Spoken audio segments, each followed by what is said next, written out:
pero la verdad que lo que está pasando con Ana María Figueroa es un limbo sin antecedente y no sé cómo se va a resolver, ¿no?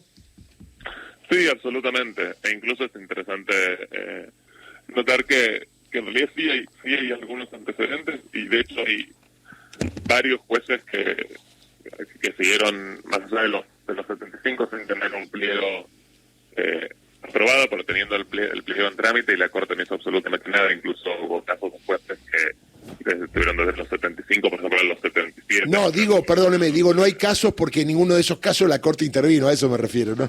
No, claro, por eso, en ninguno de esos casos la Corte intervino, y en este interviene rápidamente a los 2 días, y ya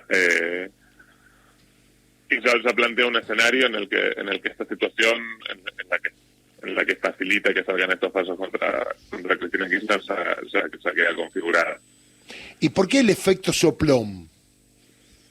Bueno, a partir de una pregunta que me hicieron el otro día, también traté de conceptualizar más una cosa que quizás es un poco contraintuitiva, que es, o para la gente en general, que es, bueno, ¿por qué tanta importancia de Figueroa en estos dos casos? Porque toda la controversia en torno a Figueroa gira mucho porque estos dos casos, que son muy importantes, estaban pendientes hace 2 años en la sala de casación, no se resolvían. Pero ¿por qué era tan importante cuando de todas maneras los otros 2 jueces, Barrotaveña y Petrone, podrían haber formado una mayoría por sí solos y votar 2-1 y el resultado era el mismo? Es decir, se acaban estos 2 pasos, porque con 2 alcanza. Entonces, ¿por qué les importaba tanto que no estuviese Figueroa? ¿Y por qué?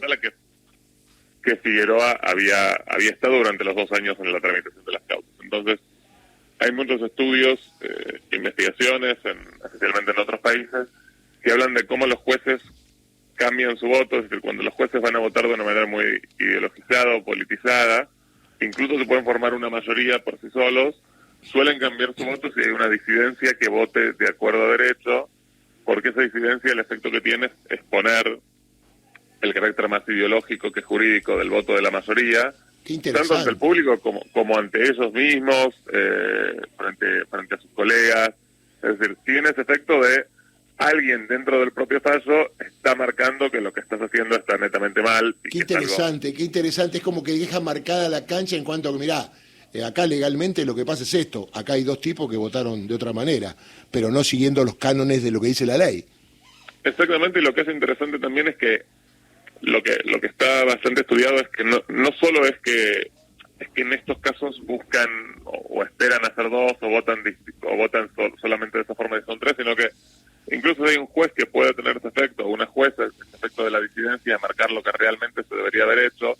Muchas veces los jueces, la mayoría, terminan cambiando su voto y votan con esa jueza en disidencia. Es decir, la resolución podría haber sido distinta si estaba Figueroa, porque tal vez uno de los otros 2 jueces votaba con Figueroa. Es decir, ante la posibilidad de que ella estuviese ahí, no solo es que hubiéramos tenido esa disidencia, si es que ella votaba de acuerdo a derecho, sino que además probablemente los otros jueces hubieran votado distinto. Entonces te cambia también el resultado que ella no esté. Porque al final esos son comportamientos, bueno, de personas como todas, y nadie quiere quedar expuesto de esa forma. Y después, bueno, expuestos, como decía, ante el público, pero también ante ellos mismos, y ante el derecho en general. Entonces, por eso es tan importante que aún siendo una jueza que hipotéticamente, por sí sola, obviamente, solo puede conformar una minoría, que hace un voto con contenido mucho más jurídico, puede cambiar toda la decisión. La pregunta es, acá se la hacen, ¿no? ¿Por qué Barrotaveña y Petrone, que son los jueces Diego Barrotaveña y Daniel Petrone, esperaron a que no estuviese Figueroa para votar? Y la respuesta la acaba de dar, es decir, un voto jurídico deja expuesto a los 2 tipos en el futuro para cualquier apelación, pero a mí me parece, yo leo la parte de para quién trabajan esos jueces, ¿no? Porque en realidad también me parece que ellos hacen esto para mostrarle a quienes lo pusieron que están cumpliendo con su deber, entre comillas, de para qué lo pusieron. Sí, absolutamente, y eso también está bastante estudiado, no en Argentina, pero bueno, los factores que se toman en consideración son, bueno, la ideología de los jueces, pero también que el presidente los nombró. Estos fueron 2 jueces nombrados por el macrismo, entonces eso influye mucho después en cómo los jueces votan en general, pero justamente es uno de los factores que se puede contrarrestar si hay un voto jurídico o en disidencia. Pero bueno, cuando ese voto desaparece por lo que hace la Corte, claro, queda el camino más allanado para que voten directamente de acuerdo con sus preferencias partidarias o de acuerdo con los padrinazgos políticos que tengan. Uh-huh. Doctor, otros dos fantasmas que reaparece, uno de ellos tiene que ver con el supuesto canje de verdad o de ocultamiento de la verdad a cambio de petróleo iraní. Aquello, yo recuerdo, la denuncia Nisman aparece por TN un miércoles, al jueves a la noche o el jueves a la tarde, ya el tema del petróleo iraní en función de que era inutilizable en la República Argentina, que su octanaje lo hacía imposible, ya estaba muerto el jueves. Y el viernes cae la última, antes del suicidio de Nisman el fin de semana, que era el mensaje de Robert Nobel diciendo que la Argentina nunca pidió que se bajen las alertas rojas. El asunto es, 8 años después, ¿cómo se revive ese fantasma de algo que estaba absolutamente comprobado hace 8 años? La verdad es inentendible. Yo creo que es uno de los casos, tiene que ser uno de los casos más graves de la historia argentina, que esto haya llegado hasta esta instancia. Uh-huh. Y el tema por ejemplo, el tema del petróleo que mencionabas recién es central, porque está toda esta hipótesis que no tiene ningún tipo de sentido, porque no se apoya en ninguna prueba de que Argentina quería garantizar la impunidad de los imputados iraníes en la causa de la AMIA. Entonces uno se pregunta, bueno, supongamos que eso fue así, ¿por qué fue? Porque no va a ser porque sí. Entonces surge esta explicación del petróleo, porque la imaginación de la denuncia y después de las acusaciones es nula. Entonces asocian rápidamente, supongo, Irán con petróleo y Argentina con grano. Pero sí, rápidamente uno ve varias cosas. Uno ve primero eso, que el petróleo iraní es inutilizable para la Argentina, con lo cual no tiene sentido. Pero pues la idea es que lo que se quería era terminar de fomentar el comercio entre Argentina e Irán. Y vamos a los datos, y en el periodo que rodea la suscripción del memorándum y en todos los gobiernos de Néstor y Cristina, el comercio oficial de Argentina con Irán fue 0, es decir, no hubo.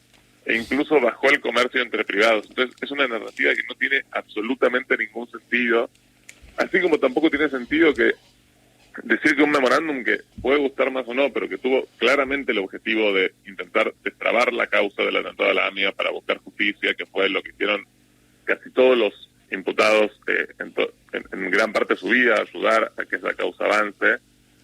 ¿Cómo eso podría ser un intento de encubrir, especialmente encubrir en una causa en la que ahora hace casi 2 décadas que no se puede convocar a los imputados iraníes? Es decir, si uno quisiera encubrir a los iraníes, lo que tiene que hacer es nada, dejar las cosas como están y que siga pasando el tiempo sin que pase nada. Es decir, un intento que puede gustar más o menos, pero justamente para que la causa avance, de personas que además saben las acusaciones, que son las personas o algunas de las personas que más hicieron por buscar la verdad en este tema. ¿Cómo eso puede ser un intento de encubrimiento? Bueno, es realmente una locura, y que haya llegado a esta instancia judicial es muy, muy preocupante, porque quiere decir que con absolutamente cualquier cosa a uno o a una lo pueden llevar a 10 años de un proceso penal sin ningún sentido, que todavía no sabemos cómo va a terminar. Muy bien, doctor. ¿Y cómo sigue esto en cuanto a Ana María Figueroa? Porque yo me imagino, pobre, la doctora cumplió 75 años, debe haber sido el peor cumpleaños de su vida, porque ya tenía el pliego, había sido aprobado, faltaba que Juntos por el Cambio decía tratarlo, nunca bajó, porque la responsabilidad fue de Juntos por el Cambio, y me consta, y usted también lo sabe, que hubo muchas gestiones, y que a la Corte le habrían asegurado que nunca iba a pasar esto, que pasó, que era que se vote a favor su pliego. Y hay un problema, tanto en la Corte como en la Cámara de Casación están como un poquito preocupados, aunque ellos ya no se preocupan de nada, porque es un escándalo sin proporciones, ¿no? El Poder Ejecutivo, como corresponde por Constitución, el Poder Legislativo, como corresponde por Constitución, hacen lo que debe hacer para nombrar jueces, y la Corte anticipadamente dice, mira, el camino que están utilizando, bueno, ya cumplió 75 años, se va a su casa como nunca lo hizo antes. Digo, ¿cómo se va a solucionar esto? Es un tema, un limbo jurídico, por llamarlo de alguna manera, ¿no? Sí, absolutamente. Y ese limbo surge... A ver, en realidad es un limbo más político que jurídico, porque jurídicamente claro, tiene que volver a ser jueza hoy. Lo que pasa es que los jueces de la Corte lo que quieren es, evidentemente, gobernar y no ser jueces de la Corte, y además gobernar sin importar lo que diga la Constitución ni lo que digan las leyes. La situación está clara, ella tiene el pliego aprobado, que es un pliego que manda el Ejecutivo y aprueba el Senado, es decir, los otros 2 poderes, que además son los poderes con más representación democrática, solucionan la situación, es decir, hacen lo que la Constitución dice y la Corte estorbando, bueno, evidentemente te muestra que lo que tenemos no es una Corte que quiera impartir justicia, sino que es una Corte que quiere interferir en el juego político y que las ansias de sus jueces no son impartir justicia, sino gobernar, y bueno, eso genera todos estos problemas. ¿Cómo se van a resolver? La verdad es difícil de saber porque uno no deja de sorprenderse con las cosas que salen de la Corte. ¿Le preocupa que ahora que estamos en campaña electoral, en general los candidatos no hablen de la justicia o del Poder Judicial? A ver, sí, lógicamente, es decir, son estructuras, especialmente del Poder Judicial Federal, que son muy perversas, y yo creo que logran también tener un efecto de disciplinamiento a lo largo del tiempo. Claro. En el que obviamente todos sabemos que hay que cambiar esas estructuras de raíz, pero al momento de hacerlo hay muchos desincentivos, lamentablemente, para la gente que tiene chances de vapor, porque saben, es verdad, especialmente a partir de lo que pasó en los últimos años, lo que pueden ser las consecuencias, y es lo que se ve con estos fallos también, para volver al tema de memorándum o de OTESUR que salieron hace 2 semanas, es decir, no paran con nada una vez que uno busca afectar sus intereses. Está claro. Y me llama la atención, por ahí usted lo sabe, uno se entera, y se lo comento a Gustavo Campana, que está con nosotros. ¿Sabe, Gustavo, que la jueza obviamente es abogada, pero necesita alguien que la patrocine y la acompañe? Le está costando mucho conseguir abogado a una jueza de la Cámara de Casación. Sí. A ver, y me consta que habló con importantes personalidades que teóricamente no son de Juntos por el Cambio. Teóricamente, y al contrario, aparecen como contestatarios a veces en los medios, ¿no? Es grave esto también, doctor, ¿no? Todo el clima que hay alrededor de cuidado, no te metas acá, ¿no? Sí, absolutamente, es decir, no conocía esa situación, pero evidentemente... No le sorprende. No me sorprende para nadie. Sinceramente es lamentable que pase eso, es decir, que esos efectos se extiendan de esa forma. Yo, de todas maneras, en posición personal, creo que es importante que si cada uno, especialmente los que somos críticos con estas instituciones, cumplir con nuestro deber ético y legal de ejercer nuestra profesión, y así cada uno colabora al menos un poco para que esto cambie. En algún momento va a cambiar, porque es realmente insostenible lo que pasa. Totalmente de acuerdo. ¿Y cómo le cae que el Colegio Público de Abogados, no el Colegio de la Ciudad, que ya sabemos a quiénes representa, ¿no, Gustavo? El Colegio Público de la Ciudad. El Colegio Público de Abogados, somos un montón, todos estamos matriculados, pida que el Consejo de la Magistratura abra la vacancia del caso de Ana María Figueroa cuando todavía no está resuelto el tema. Obviamente sí está resuelto a favor de ella, pero evidentemente está todavía en una situación complicada, ¿no? Porque a mí nadie me preguntó como abogado qué opinaba yo. Mira, estamos en un contexto en que los consejos públicos de abogados no dicen nada cuando Bullrich dice que va a grabar nuestras conversaciones con nuestros asistidos. Menos me sorprende que hagan esto con Figueroa. La verdad es absolutamente lamentable, especialmente en una profesión en la que uno tiene que estar colegiado sí o sí, porque la verdad lo que da ganas es irse a ese colegio, si no defender nuestros intereses, y no se puede, es también otra estructura que funciona de un modo. Y le sumo, y que la Asociación de Magistrados y Funcionarios, que aparece muy seguido para defenderse ante alguien que critica a un juez. Supongo que Ana María Figueroa, camarista, es juez, ¿no, doctor? Discúlpeme, ¿no? Es juez. No dice nada, el gallo Tagle, vio que a veces aparece y da un comunicado defendiendo de cosas que dicen algunos de los imputados, ¿no? Mirá si los imputados no tienen derecho a decir algo de un juez o de la justicia, si los quieren meter presos, le quieren embargar, y saltan, ¿no? ¿No parece raro, no, que el colegio o la asociación de magistrados le tocan a un magistrado y no dicen nada? No, depende de qué magistrado le toquen, ¿no? A Capuchetti, que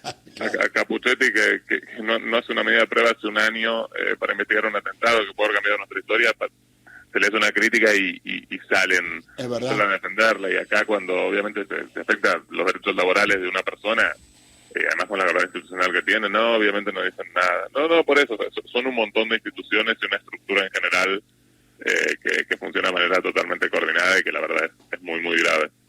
Doctor, que tenga buen día, le mando un abrazo. Bueno, otro para ustedes. Marcos Aldazábal, abogado de Cristina Fernández de Kirchner en la causa de el memorándum, y también abogado de Mera Figueroa, que hoy es secretario de Justicia. Mera Figueroa se olvidó del tema hace 5 años. Sí.